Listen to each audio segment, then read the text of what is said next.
Saya tertidur. Nah, pada saat saya tidur itu terdengar di telinga kiri saya itu, telinga kiri itu ada yang berbisik. Kalau di bahasa Indonesia kan itu dia bicara jangan berisik, gitu kan. Kalau nyanyi itu jangan berisik, dengan suara lirih nenek-nenek. Ternyata burung hantu gitu kan, dengan muka yang putih, kemudian matanya besar. Nah itu bibi saya bilang masa itu, jangan diusir, biarin aja gitu kan. Ketika nenek bercerita, tiba-tiba nenek itu terdiam gitu kan, tiba-tiba terdiam, terus dia seakan sorot matanya itu seakan seperti nggak suka sama saya gitu kan.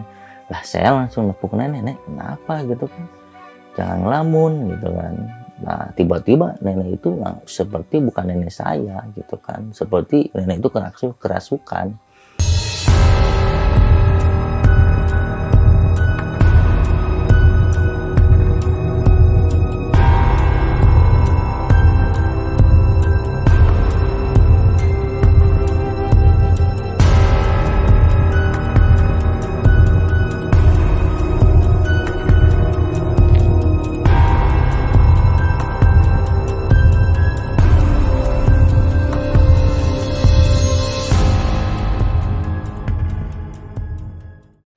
Assalamualaikum warahmatullahi wabarakatuh. Bertemu kembali di channel Teddy Juno Official, di acara Teddy Punya Cerita. Bagaimana teman-teman? Apa kabar? Semoga diberikan selalu kesehatan dan rezeki tanpa batas. Di episode ke-9 kali ini saya akan menjelaskan dan membagikan pengalaman ketika dulu nenek saya kena kiriman santet yang tidak jauh dari saudara sendiri. Bagaimana kelanjutan ceritanya? Tonton terus di acara berikut ini. Dulu ketika saya masih sekolah, tepatnya di tahun 2009, saya tinggal bersama om dan tante saya di daerah Margahayu, Soekarno-Hatta, Bandung. Di situ saya sekolah sampai lulus SMA dan tinggal di sana.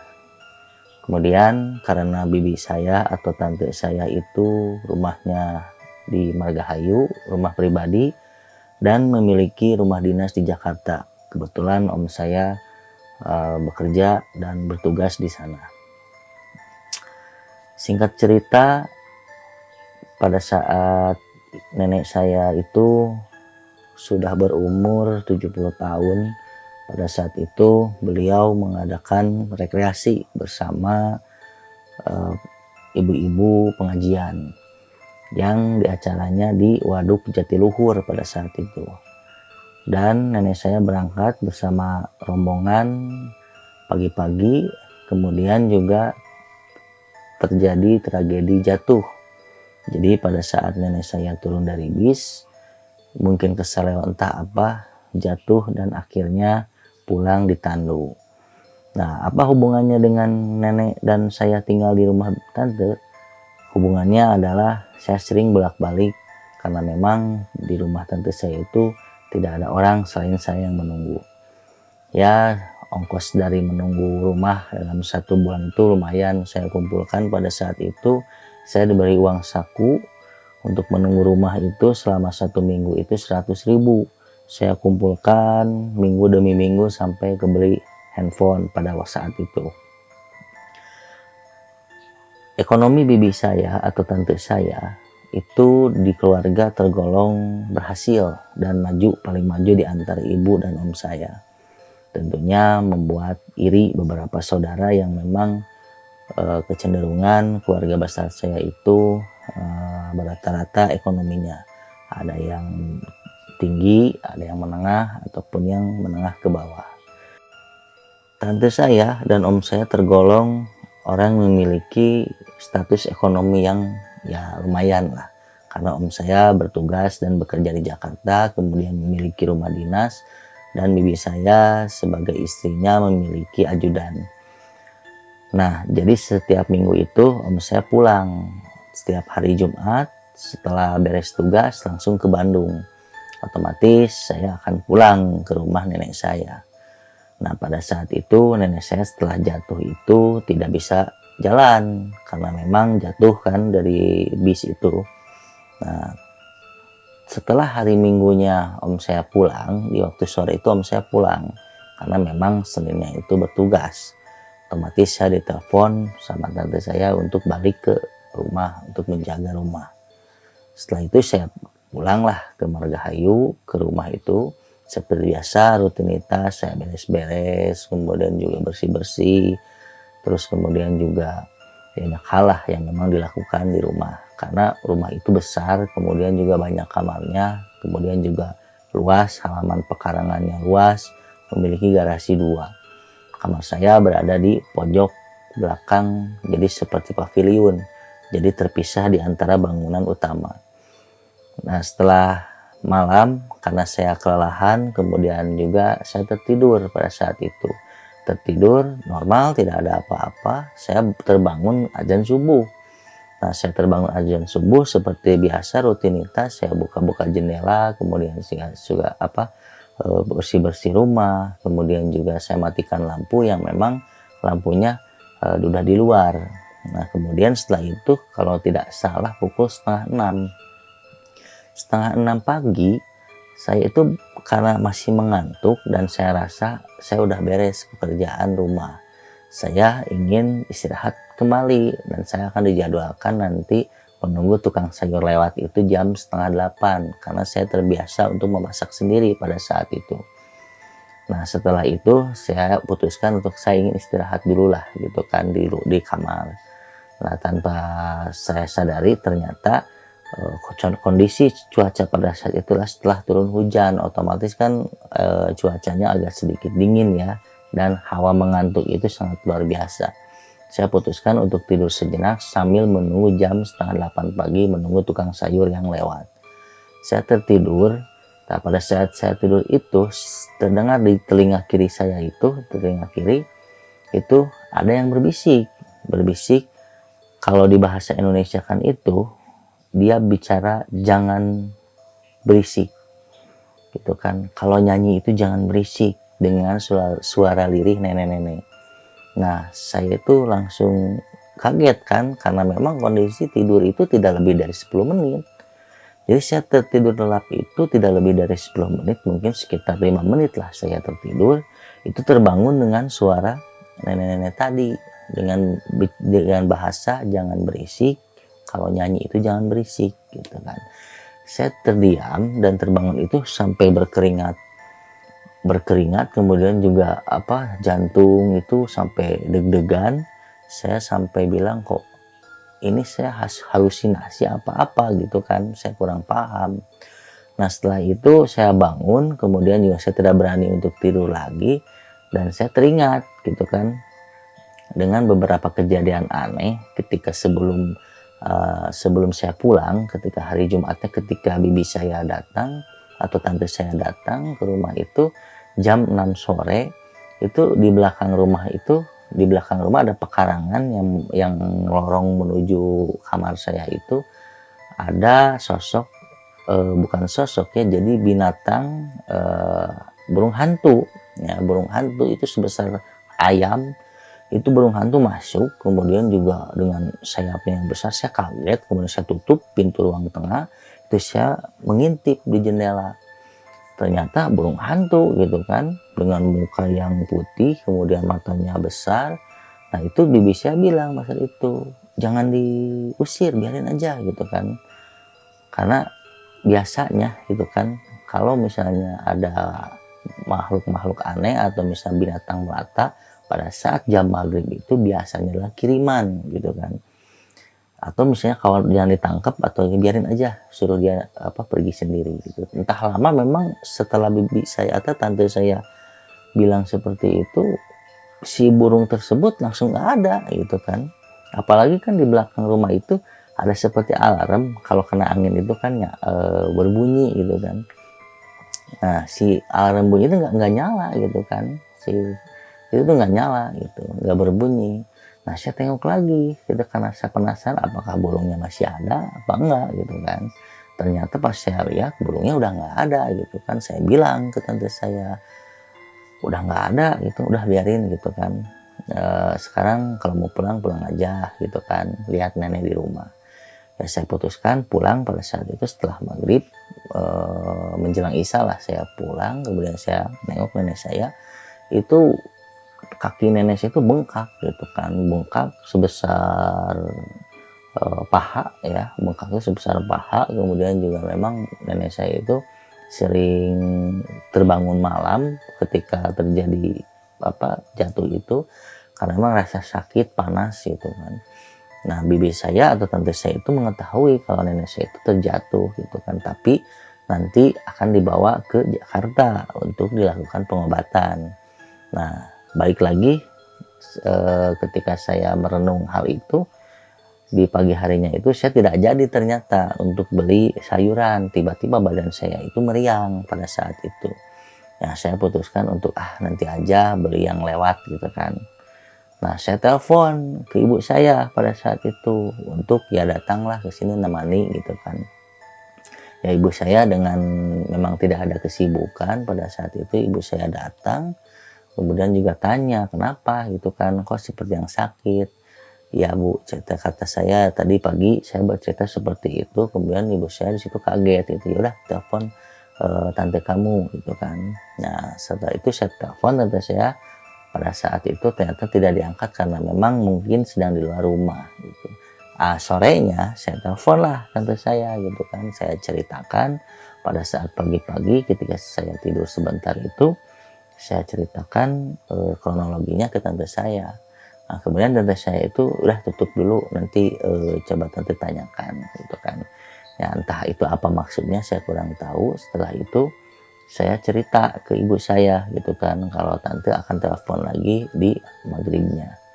Nah setelah itu ibu saya menginap selama semalam di rumah tante saya itu bersama saya. Nah pagi harinya saya langsung ke rumah nengok nenek gitu kan, nengok nenek ke rumah karena nenek mau pergi ke Jakarta menyusul tante saya yang menunggu akan melakukan pengobatan.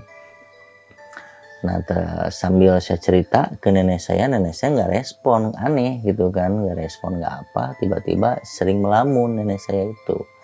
Nah, tanpa lama tante saya datang balik lagi ke Bandung dengan ajudannya untuk menjemput nenek saya gitu.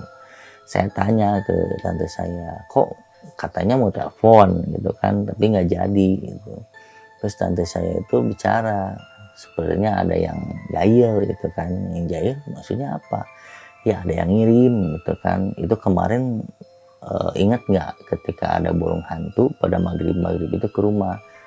Iya ingat gitu kan, bahkan tante bilang ke saya jangan ditangkap atau jangan biarin aja gitu kan. Nah itu ternyata tante saya itu cerita gitu kan ke ahli praktisi lah. Praktisi tersebut melihat bahwa memang ada energi negatif yang sengaja dikirim untuk mengguna-guna keluarga tante saya gitu, karena memang pondasi spiritual tante saya itu kuat gitu kan. Otomatis dukun yang mengirim gaib ke rumah tante saya itu nggak bisa masuk gitu kan, karena memang rumah tante saya itu memang dijaga secara gaib gitu. Jadi dia hanya menunggu di luar, ketika misalnya saya keluar dia ngikutin gitu. Tapi kalau ketika saya balik lagi ke rumah dia nggak bisa ngikut, dia cukup hanya di luar saja gitu. Nah korelasinya ketika apa berhubungannya ketika saya tidur itu dibisikin, ternyata si gaib tersebut itu meneror dengan ya ucapan-ucapan lah gitu kan. Karena yang saya tahu kalau tante saya di rumah itu setiap malam itu suka karaokean kan, bahkan kalau dari kamar saya itu kedengaran sih walaupun jaraknya agak jauh gitu kan, harus melewati lorong dulu. Nah saya cerita setelah itu ke tante saya, ya ceritanya seperti itu gitu. Nah itulah maksudnya kenapa dibawa ke Jakarta, ya mudah-mudahan secara ikhtiar kita lihat secara medis bagaimana, secara spiritual bagaimana gitu kan. Nah singkat cerita setelah 2 minggu nenek saya ada di Jakarta itu menunjukkan kesehatan yang memang mulai membaik gitu kan.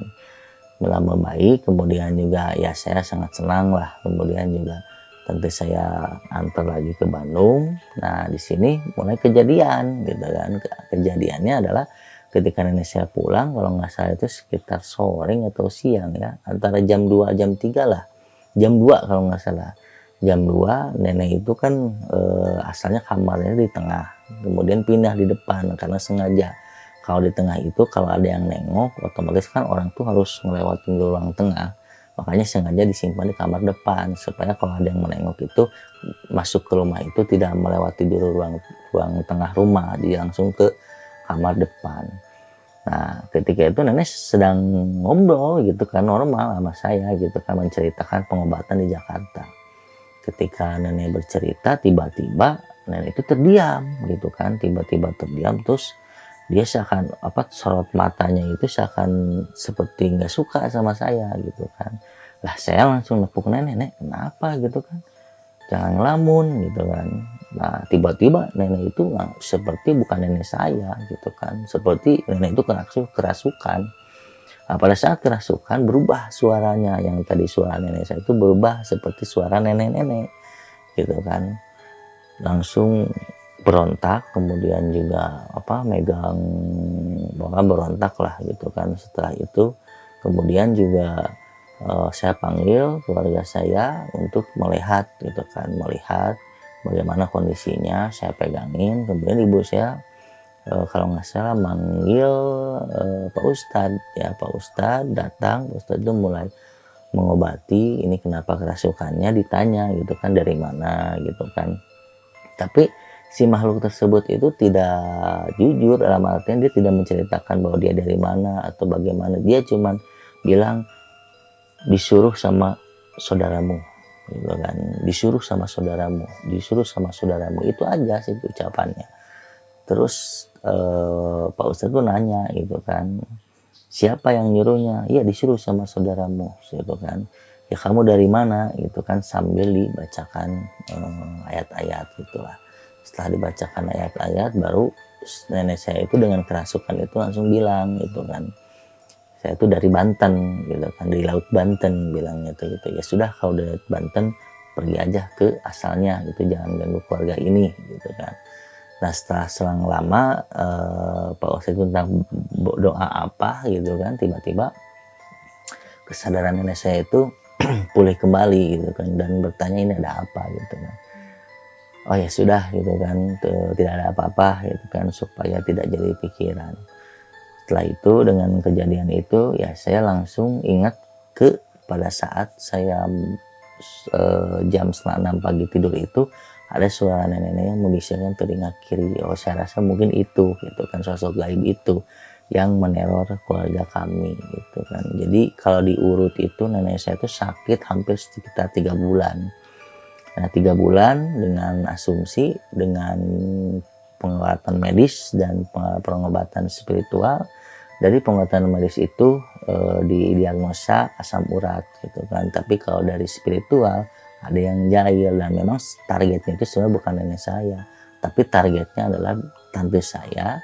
Karena tante saya spiritualnya kuat, nah si dukunnya itu mengalihkan target ke nenek saya supaya mental tante saya itu down dan sakit. Itu sih sebenarnya tujuan utamanya. Jadi kesimpulan di cerita ini adalah rasa dendam, rasa dengki itu ada apa akibatnya. Jadi ibaratnya ya kita hidup ya normal-normal aja, walaupun ada saudara yang sudah berhasil ya kita doakan ikut senang. Jangan saudara berhasil ya kita iri lah. Nah iri itu yang memang cepat menjadi satu kejahatan yang memang berdampak tidak baik bagi diri kita sendiri. Oke, terima kasih sudah mendengarkan pengalaman saya ketika keluarga kami disantet oleh saudara sendiri. Dan saya tahu gitu kan orang yang memang menyantet keluarga kami, tapi kami tidak menyimpan dendam dan hanya sabar saja, karena kami percaya bahwa segala sesuatu yang dilakukan itu pasti ada balasannya. Terima kasih teman, jika ada saran kemudian juga Jika ada memiliki kisah seram, kemudian juga ada pengalaman spiritual, silakan untuk kirimkan cerita by email di bawah ini dengan subjek Teddy punya cerita. Oke, singkat kata dari saya, terima kasih. Semoga sehat terus dan rezekinya terus berlimpah. Assalamualaikum warahmatullahi wabarakatuh. Salam Rahayu.